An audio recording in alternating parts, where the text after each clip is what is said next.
Hello everyone, welcome back to the online help guide. In today's tutorial, I'll walk you through the steps to install the YouHodler Wallet app. First, open the Play Store on your mobile device. Tap on the above search bar. Enter YouHodler Wallet app next.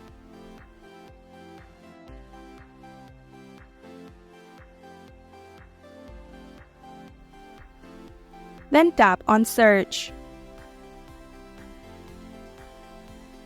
The program that we will be downloading is this one.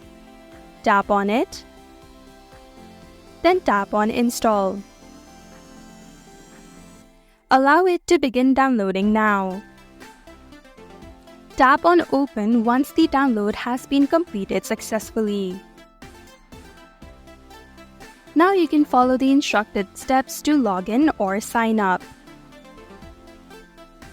Thank you for watching Online Help Guide. Hope this video was helpful. If it was, then hit the like button and comment down if you have any questions or feedback. Also, if you're new to our channel, subscribe and hit the bell icon so that you don't miss our upcoming videos.